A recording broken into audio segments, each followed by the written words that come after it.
Hey guys, this is my review for Real Housewives of Atlanta, Season 7, Episode 4.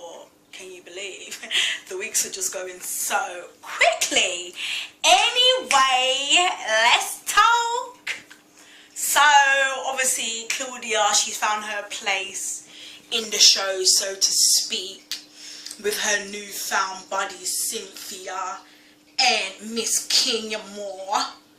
So obviously they've gone to Guard Boutique because you know they're about promoting their black sisters, you know, Toya, Carter, and my girl's trying on shoes and talking about she got disgusting feet.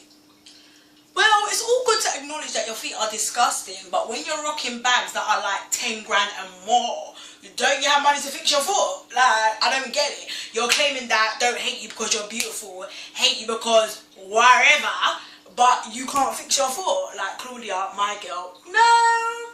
And then the fact that you have basically spoke about Portia behind her black, bare palm tree growing out your boat, and you decide that, oh, you want to meet my girl up and just basically give it the whole, oh yeah, I'm trying to be your friend, best buddy kind of foolishness. Like, I'm glad Portia checked you, bruv, because at the end of the day, it isn't your place to be trying to play mediator like you didn't just come on the show. Your job as the newcomer is to basically suck batty. That's it. You're not there to put in your 2 pence piece about your opinion because no one doesn't actually care. Because at this moment in time, your points are not valid. Point blank, period.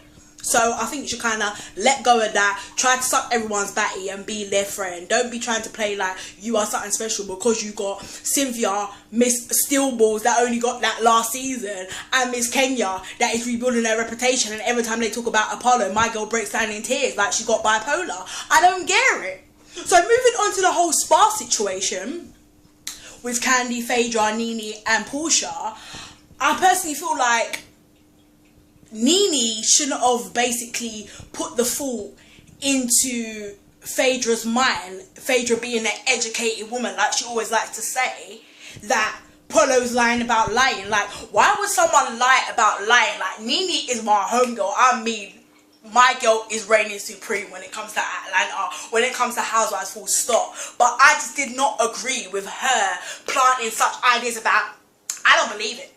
Like, what exactly don't you believe? Man has point blank period said that now that he's going to prison and he's going for a certain amount of years, he's basically looking to burn them bridges and he's looking to basically tell the truth. And I don't personally feel like it was lying, nor do I feel like Kenya's a liar. Like, at the end of the day, you portray this woman in a certain light, let it go. Just like people let go her days on the pole, she should let go of the fact that Apollo is a blatant liar and just let the girl move on. I mean, how much time is Kenya gonna cry out them contacts in her eyes, please? Like, I'm tired of seeing this girl bawling. Like, literally, like, let's just move on from the whole Apollo and Kenya and fellatio situation because it's getting tiring, yeah? So, back to Candy.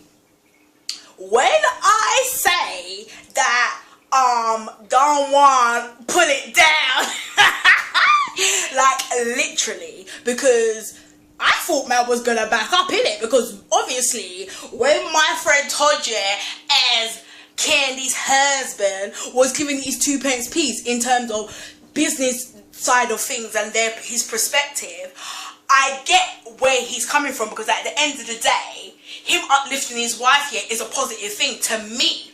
But I just feel like Candy should have handled it in a different way, because obviously when they played the previous clip from a previous season where Don Juan mentioned the fact that when she gets married things will change, it is actually kind of true, because obviously you are going to look for your partner's input and ask his opinion. So I don't feel like there was anything wrong with her directly confronting them, but I just personally feel like Todd's opinion should have been said in private and she should approach her team as the CEO boss of the whole Candy Factory enterprise, blah blah blah. So when my man tried to pull down one in the office like he thinking he a boss with a new era just pop up on head top, he thought that he was coming in for some Mickey Mouse Dolly house, because when Don Juan came in,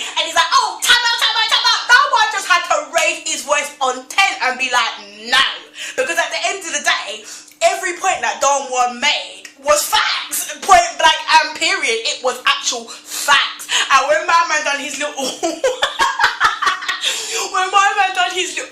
interview by himself and he was like, let's look at Ty's credentials, all you heard was crickets. It was just too much. It really was. But I'm glad Don Juan turned up, because he was literally like not having it, and that is basically what I like to see. At the end of the day, I just feel like Todd's place should be whatever he's doing, and Candy's place should be whatever she's doing, and whenever they are, you know, collaborating together, then cool. But do you know what I'm trying to say? For the sake of her friendship with Don Juan, because Don Juan has brought her places, she should just kind of, you know, separate the two. But let's see what next week's saying, because I can quote Nene when Nene said she ain't talking to that Sarah Cynthia. So I want to know how these girly holidays will be taking place, if Phaedra will actually come to her senses. And this Mr. Chocolate is still yet to surface, you know what I'm trying to say? Bare hearsay but no action. But yeah, like overall I feel like the episode was definitely entertaining. Yeah, like I said, kudos to Don Juan giving that Todd some pepper. It was some real pepper, like real pepper, and I'm glad he put him in his place. And hopefully, yeah, people can just get over this whole Kenya Apollo thing. Like, man's going jail, man. The girls cleared their name. Like, what the hell? And Phaedra just needs to, now I can't see no apology from Phaedra. But let's see what episode 5 saying, because boy, my girl's looking like she's trying to keep up appearances. If she's the Southern Belle that she claims she is, where is the apology? Because I'm sure she can get Kenya's number or her email or something and reach out to her. Do you know what I'm trying to say? So I feel like Phaedra needs to actually step up to the mark and apologise to Kenya. Simple. And Nene, I just want to see what was taking place with Nene and Cynthia, because like I said, Cynthia had a whole lot of steel when it came to Portia, but let's see how solid those brass bars are when she's faced with my homegirl Miss Lex. Do you get what I'm trying to say? Like, scandal! But yeah, I'll see you lot next week, guys. And you know, just before I go, I want to dedicate this review to Todd's mom. You know, the unfortunate news of her passing and stuff like that. I don't personally know her, but just as a woman in general, or as a human being, we need to acknowledge our losses. And the fact that I'm talking about Atlanta, it just seems, you know, the right thing to do. But yeah, take care, guys. See you next week.